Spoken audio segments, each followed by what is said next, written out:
یہ خط اس کے نام جس شخص کی دنیا دیوانی ہے، مگر اس کی ساری دنیا ہی گویا مجھ میں سمٹ گئی ہے،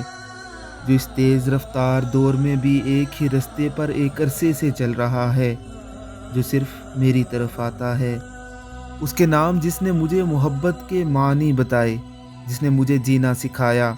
جس کی سانسیں میری سانسوں کی ڈوری سے بندھی ہوئی ہیں، جس کی دھڑکنیں میری مسکراہٹ سے بے ترتیب ہو جاتی ہیں۔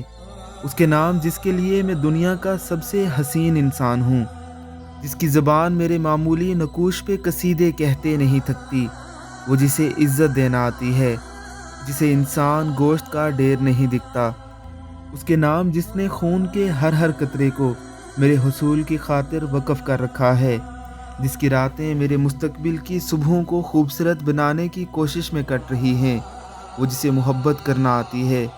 وہ جو خود ہی سراپا محبت ہے، جسے میں کبھی بتا نہیں پایا کہ وہ میرے لیے کتنا ضروری ہے، جسے میں احساس نہیں دلا پایا کہ میرے الفاظ تمہاری محبت کی وسعت کو بیان کرنے کے لیے ناکافی ہیں۔ تمہاری محبت اور جنوں کسی تعریف کی محتاج نہیں، تم جس کا دل اتنا شفاف ہے کہ اس پہ میری کوئی بھی برائی ٹھہر نہیں پاتی۔ تمہارے نام جسے اگر کوئی جان لے کہ انسان کا نام بے وفائی کے خانے میں پرکھنا بھول جائے۔ ہاں، تمہارے نام جس سے اس عام سے انسان کو بے تحاشا محبت ہے، شاید محبت سے بڑھ کر کچھ جو بیان سے باہر ہے۔